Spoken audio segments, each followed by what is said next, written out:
Hello my dear student, आप सभी का एटी मैथ में स्वागत है। तो आज हम करेंगे इस वीडियो में कक्षा 10वीं के विषय गणित से पार्ट 6 है, उसका नाम है त्रिभुज।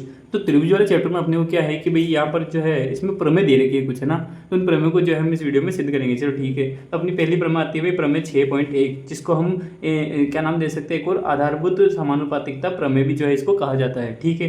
तो ये क्या बोला है, यदि किसी त्रिभुज की एक भुजा के समांतर अन्य दो भुजाओं को भिन्न भिन्न बिंदुओं पर प्रतिच्छेद करने के लिए एक रेखा खींची जाए तो ये अन्य दो भुजाओं को एक ही अनुपात में विभाजित होती है ना। तो आइए इसको जो है सबसे पहले हम एक काम करते हैं, इसको बनाने के लिए एक चित्र बना लेते हैं ना। तो चित्र जो है कुछ इस प्रकार से बनेगा कि देखिए, मान लीजिए अपने एक त्रिभुज बना लिया है ना। चलो भाई एक त्रिभुज बनाते हैं। तो यहाँ पर अपन जो है स्केल की सहायता से इसको जो है बना लेंगे।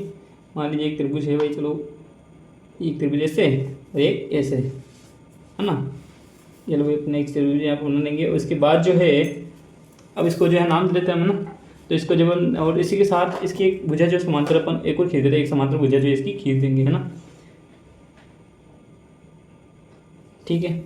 अब यहाँ पर अपन एक चीज़ देखेंगे, वो चीज़ ये है कि भाई देखिए यहाँ पर इसको नाम दे देंगे अपन बिंदु ए, ये बिंदु सी और ये बिंदु नहीं सुन बिंदु ए बी और सी, यानी त्रिभुज बन गया अपना ए बी सी। अब यहाँ पर एक भुजा बी सी के समांतर हम एक रेखा इस प्रकार खींचेंगे, कौन सी है, डी ई, है ना। ठीक है, ये अपने को जो दे रखा है। ठीक है। अब इसके बाद भाई ये है अपने को, ये अपने ये बोल रहा है कि भाई यदि किसी त्रिभुज की एक भुजा के समांतर अन्य दो भुजाओं को भिन्न भिन्न बिंदुओं पर प्रतिच्छेद करने के लिए एक रेखा खींची जाए, यानी अपने एक रेखा खींच दी है ना, एक रेखा खींची जाए तो ये जो रेखा है ना अन्य दो भुजाओं को एक ही अनुपात में विभाजित करती है। ये अपने को जो सिद्ध करना है। ठीक है। तो इसको जो है अपन देख लेते हैं भाई क्या है ये। अपने को ये बोल रहा है कि भाई, तो इसको अपन लिख लेते हैं एक बार वापस। क्या है भाई अपना प्रश्न जो है, हमें त्रिभुज एबीसी दिया है ना। हमें एक त्रिभुज ए बी सी दिया है ना। हमें एक त्रिभुज ए बी सी दिया है ना भाई। ए बी सी एक त्रिभुज दिया गया, इसके अंदर जो हमें क्या बोल रहा है, जिसमें भुजा बी सी के समांतर खींची गई, जिसमें भुजा बी सी के समांतर खींची गई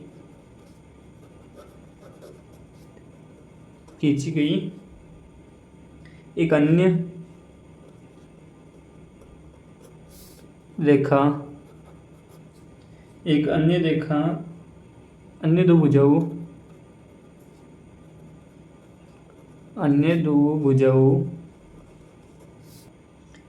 कौन कौन सी अपनी, अन्य दो भुजाएं अपनी ए बी और ए सी को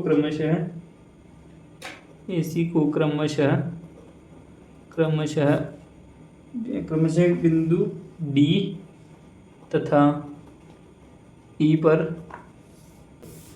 काटती है। ठीक है।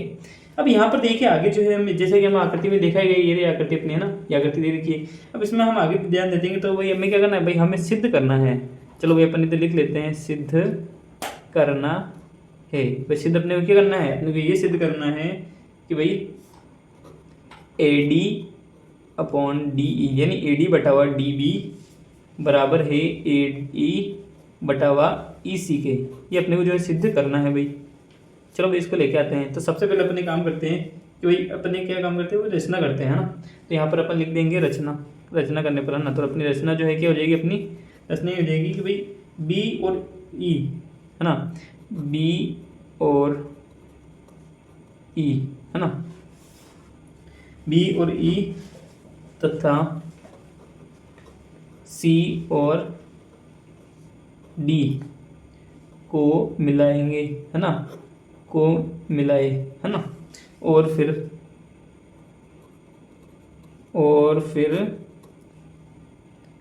डी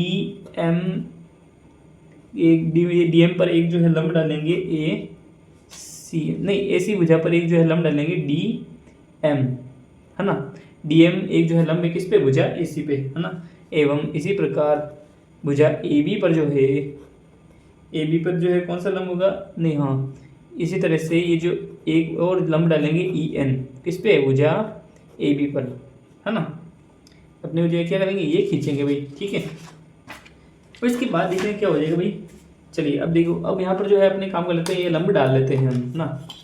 यानी हमें बोल रहे हैं कि भाई यहाँ पर ये डी एम जो है वो ए सी पर जो है लंब डालना है। चलो ठीक है, डी एम डालते हैं भाई।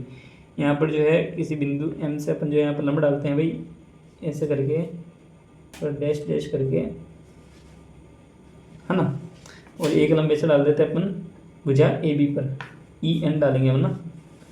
तो ये इसको जो कैसे करना है ना। अब यहाँ पर जो है, अब अपन आगे बढ़ते हैं। तो देखो ये जो है अपना भाई, एक लंब ये डाल दिया, एक लंब ये डाल दिया, है ना। तो ये अपना बन जाएगा डी एम और ये ई एन बन जाएगा ना। ये अपने जो है बना दिया प्रश्न अनुसार, ठीक है। और इसी के साथ एक बी को ई से मिलाना है ना। बी को ई से मिला देंगे ना, बी को ई से, और सी को डी से मिला देंगे। ये लो भाई, सी को डी से मिला दिया अपन ने, ठीक है। अब हम आगे वाला काम करेंगे। तो आगे वाला काम जो है वो इस प्रकार से होगा कि भाई अब देखो त्रिभुज ए डी ई का क्षेत्रफल, त्रिभुज एबीसी का क्षेत्रफल क्या होगा भाई, 1/2 इंटू आधार इंटू ऊंचाई, है ना। तो त्रिभुज ए बी सी का आधार इंटू ऊंचाई है ना। तो इसमें इसका आधार जो है क्या होगा, ए डी। त्रिभुज ए डी ई का क्षेत्रफल जो है क्या होगा, यहाँ पर इसका ए डी ई की बात कर रहे हैं, है ना। इस पर लंब कौन सा डल रहा है, ई एन, है ना। तो हम ये कह सकते हैं ना भाई, हम ये कह सकते हैं कि भाई त्रिभुज ए डी ई में जो आधार होगा वो कितना है, ए डी, और ऊंचाई जो है कितनी होगी, यानी इसका लंब जो है कितना है भाई, ई एन। ये आ गया इसका। यानी अब इसको जो हम ऐसे भी लिख सकते हैं, हमने कक्षा 9वीं में जो है पढ़ रखा है, छोटी कक्षा में, भाई यहाँ पर जो है, यहाँ पर क्षेत्रफल को अपन ए आर और ब्रैकेट में लगाकर ए डी ई भी जो है हम बना सकते हैं। यानी इसका हो जाएगा अपना 1/2 गुणा ए डी गुणा ई एन, है ना। ये हो गया अपना। अब इसी प्रकार आगे का जो आता है वो क्या है भाई, इसी प्रकार हम इसी प्रकार एरिया यानी कि क्षेत्रफल जो है वो कौन किसका आएगा, त्रिभुज बी डी ई का क्षेत्रफल जो क्या जाएगा, 1/2 गुणा कितना आ जाएगा, त्रिभुज बी डी, या डी भी बोलो, बात एक ही है ना। बी डी बोलो या डी भी बोलो, चलो डी भी बोलते थे प्रश्न में, डी भी है ना, इसलिए, है ना। और यहाँ पर लगा देते हैं इंटू, है ना।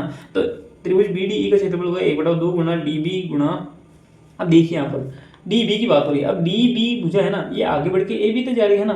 तो यहाँ पर इसी की लाइन में जो लंब बनेगा वही इसकी जो है ऊंचाई होगी, यानी ई एन जो है यहाँ पर होगा, ई एन। तो इसका जो क्षेत्रफल क्या बन गया, त्रिभुज बी डी का क्षेत्रफल होगा 1/2 गुणा डी बी गुणा ई एन, है ना।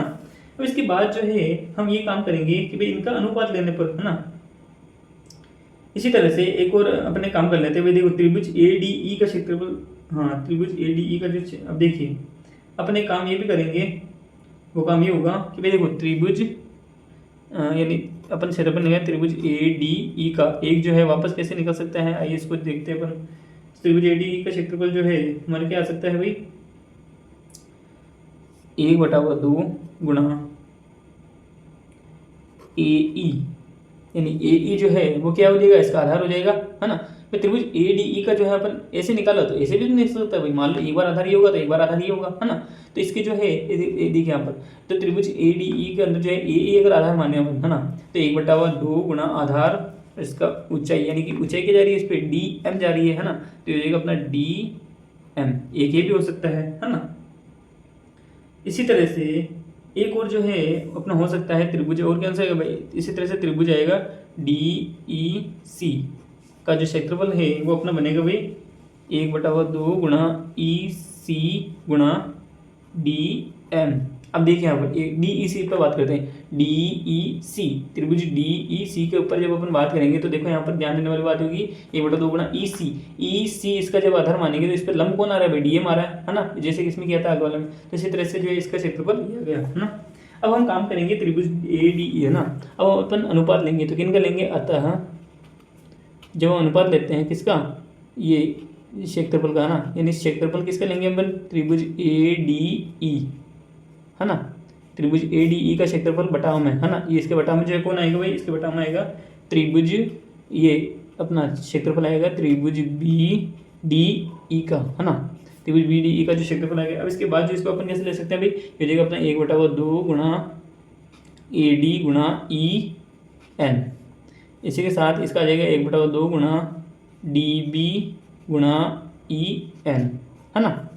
अब यहाँ पे देखिए 1/2 से 1/2 कैंसिल हो जाएगा और एन से एन कैंसिल हो जाएगा। अपने पास फाइनली क्या बचा भाई अपने पास बचा ए डी बटावा डी बी, है ना। ए डी बटावा डी बी बच गया, है ना। अपने पास क्या है भाई, ये अपना है, ये क्षेत्रफल है त्रिभुज ए डी ई, है ना। और इसका अनुपात अपन किससे लेंगे, क्षेत्रफल त्रिभुज बी डी और ई से, है ना।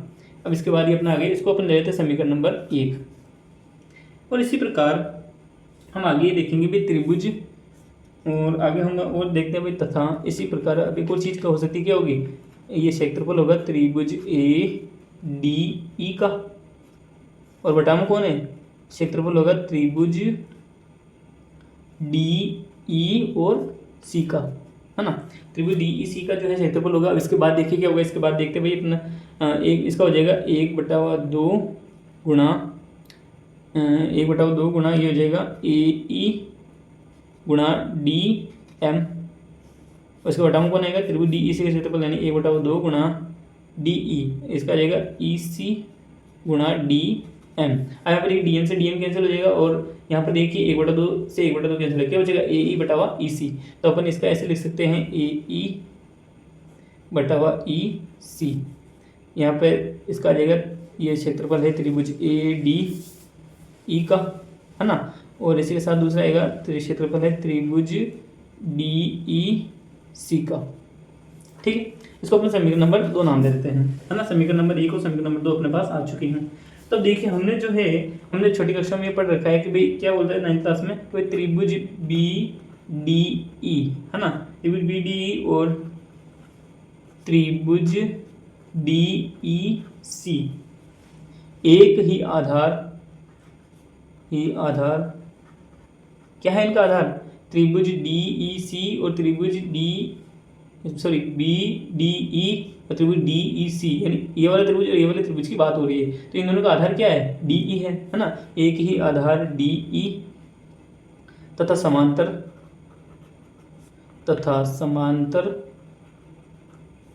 रेखाओं बी सी और डी ई के बीच बने 2 त्रिभुज हैं, है ना भाई। ये अपना आ चुका है, यानी कि सीधी सी बात ये है कि भाई त्रिभुज बी डी ई, यानी ये वाला त्रिभुज बी डी ई, ये वाला त्रिभुज और ये वाला त्रिभुज डी ई सी, यानी दोनों क्या है, एक ही भुजा जो कि समांतर किसके, बी सी के, उस पर जो है बनाए हुए हैं। तो इन दोनों का क्षेत्रफल जो है क्या होगा, बराबर होगा। यानी कि हम ये कह सकते हैं त्रिभुज एक अपना बी डी ई, त्रिभुज बी डी ई का क्षेत्रफल बराबर किसके होगा, त्रिभुज डी ई सी के क्षेत्रफल के, है ना। तो अपने कह सकते हैं कि भाई अपन फाइनली जो आ जाएगा अपन ये कैसे किया जाएगा समीकरण नंबर 3, है ना। अब हम यहाँ पर ये करेंगे, अतः समीकरण 1, 2 तथा 3 से, समीकरण 1, 2 तथा 3 से अपन ये निष्कर्ष निकालते हैं कि भाई देखिए भाई इसके इन दोनों का अनुपात ये आया था, इसका ये अनुपात है, यानी कि इन दोनों को जब अपन करेंगे यानी, है ना, तो यहाँ पर ये इसको जब बराबर करेंगे तो भाई इससे ये कैंसिल हो जाएगा, इससे कैंसिल हो जाएगा, क्या बचेगा अपने पास, यानी अपने पास ये बचेगा कि भाई A D upon D B बराबर, है ना, ये जाएगा ए ई बटावा ई सी। बस ये अपना आ चुका है ना भाई, बस ये अपना आ चुका है। तो ये अपना सिद्ध हो चुका है ना, इति सिद्धम। तो आज अपने जो प्रमेय 6.1 सिद्ध करी। उम्मीद करता हूँ कि आपको वीडियो अच्छी लगी। इस वीडियो को लाइक कीजिए और आपका फिर एंड में चलिए इसको सब्सक्राइब कीजिए, साथ साथ बेल आइकन को प्रेस कीजिए और कमेंट में आप जो है डाउट हो तो बता सकते हैं, ठीक है। मिलता है अगली वीडियो में, धन्यवाद।